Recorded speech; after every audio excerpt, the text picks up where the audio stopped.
ألف لام را تلك آيات الكتاب المبين إنا أنزلناه قرآنا عربيا لعلكم تعقلون. Assalamu alaikum.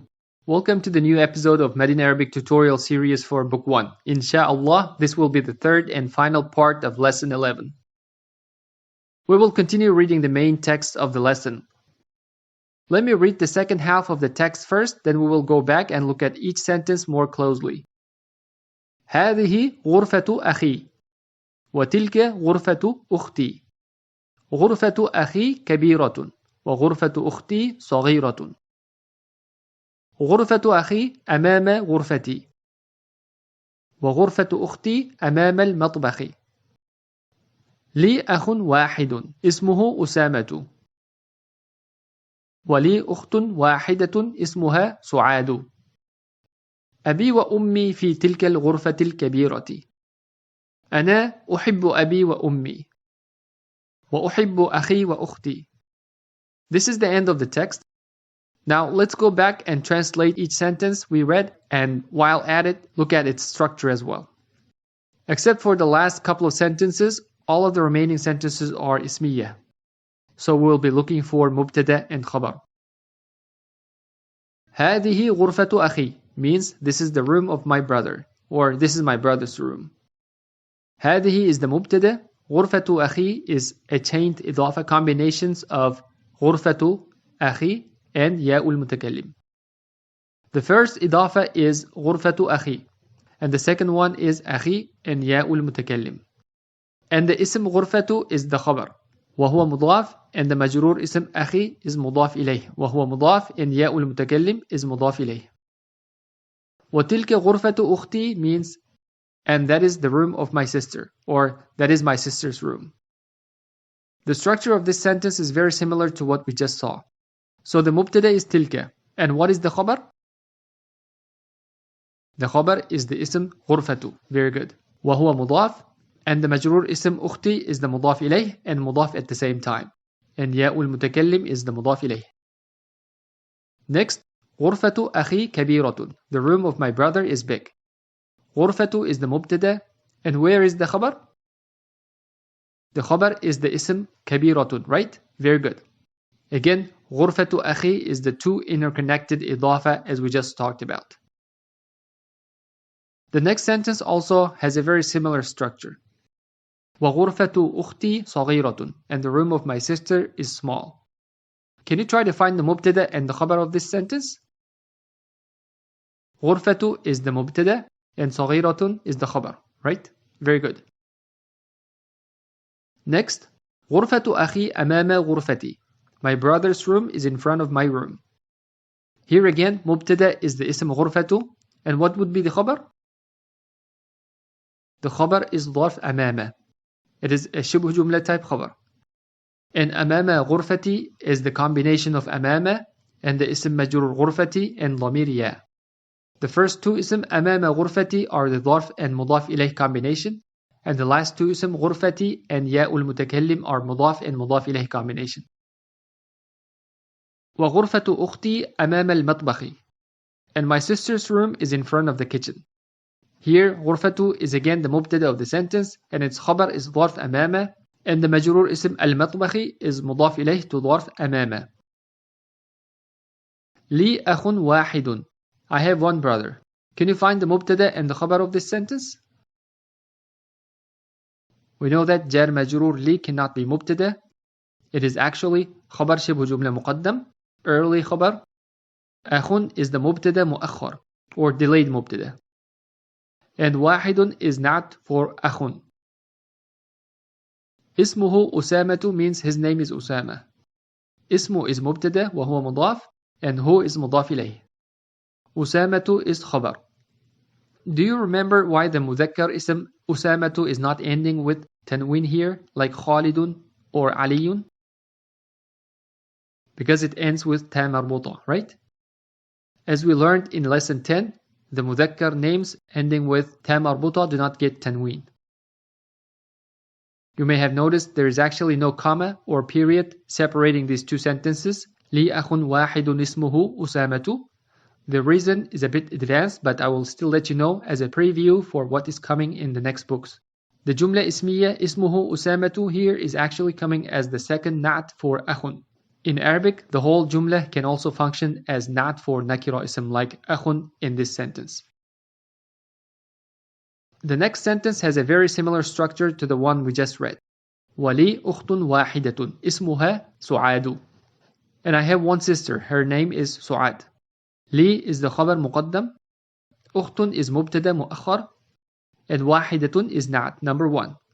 And اسمها سعاد is the اسمية sentence where اسمه is the مبتدا وهو مضاف and the ضمير ها is مضاف إليه, and سعاد is خبر. And again, this whole اسمية sentence is the نعت, number 2 for the nakira ism أخت. Now, can you tell why the name سعاد does not end with tanween here? Because it is a mu'annath name, right? As we learned in lesson 4, girls' names, whether or not they end with ta marbuta, do not get tanween. أبي وأمي في تلك الغرفة الكبيرة. My father and my mother are in that big room. What do you think is the mubtada and khabar of this ismiya sentence? أبي is the idafa of Abu and Ya'ul Mutakallim. And the marfu' ism Abu is the mubtada. Ummi is also the idafa of Ummu and Ya. Ummu, part of it is ma'tuf to Abu, and it is connected with the harfu atf wa in between. And the khabar is the jar majrur fi tilka. Fi is harf jar, tilka is ism majrur. But because the ismul ishara tilka is mabni, we cannot see its apparent majrur sign with kasra ending. What do you think the ism majrur al-ghurfati is doing here? It is badal, right? Coming as a substitute for tilka. Notice both are majrur because badal follows the case of the ism it is substituting. Because tilka is coming as majrur, al-ghurfati is also majrur. And al-kabirati is not for al-ghurfati. And the next two sentences contain the maf'ul bih that we talked about in part 1 of this lesson. أنا أحب أبي وأمي. I love my father and my mother. وأحب أخي وأختي. And I love my brother and sister. We already talked about these sentences when we went over exercise 2 of this lesson. But just to refresh our memory, the ism Abi is a combination of the mansub ism Aba and Ya'ul Mutakallim. And the same goes to Ummi, which is a combination of Umma and Ya'ul Mutakallim. The reason why Aba is mansub is because it is maf'ul bih of the verb uhibbu. And the reason why Umma is mansub is because it is ma'tuf or connected to Aba with harf wa.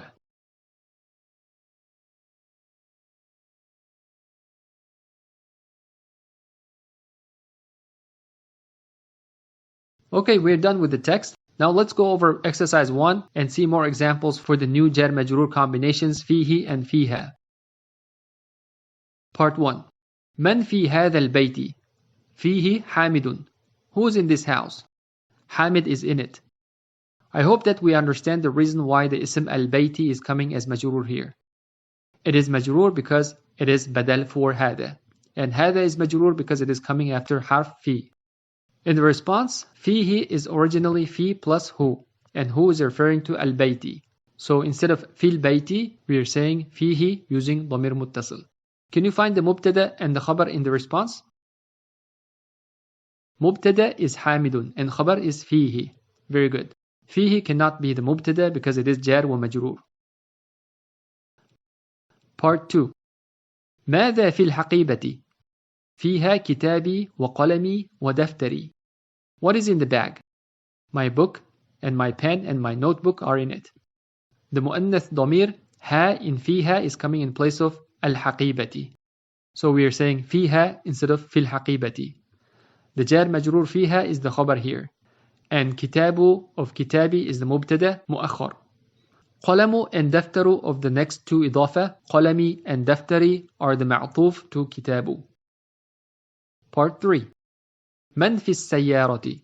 فيها أبي وأمي وأخي وأختي. Who is in the car?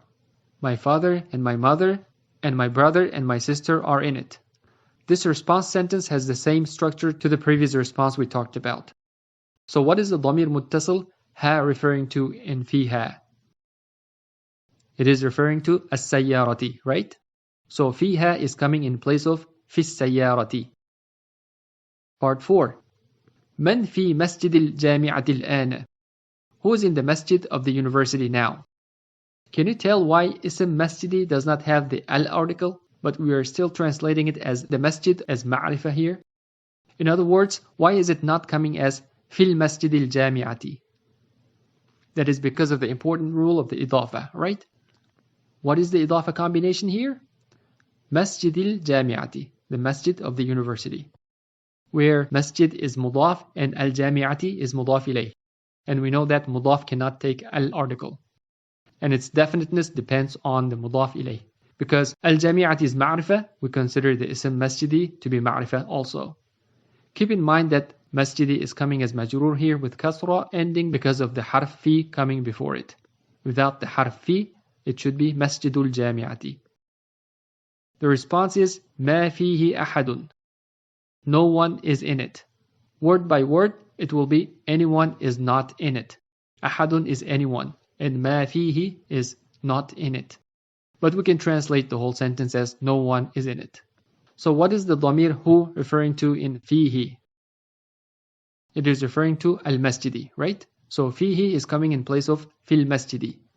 فيه is خبر شبه جملة, and أحد is the مبتدا. ما is حرف النفي. And the last part. من في هذه الغرفة? فيها المدير. Who's in this room? The principal is in it. Again, notice here in في هذه الغرفة, the اسم غرفة is majrur because it is بدل for the اسم الإشارة هذه. هذه is majrur because it is coming after حرف جر في. And the response, فيها is خبر شبه جملة, المدير is the مبتدا, and فيها is coming in place of في الغرفة. With that, we are finished with lesson 11. I hope you found this relatively small lesson interesting and helpful to review the rules we've learned, especially about the ضمير متصل coming with the harf fi and other ism type words. Inshallah, we'll start lesson 12 next time. Wassalamu alaikum.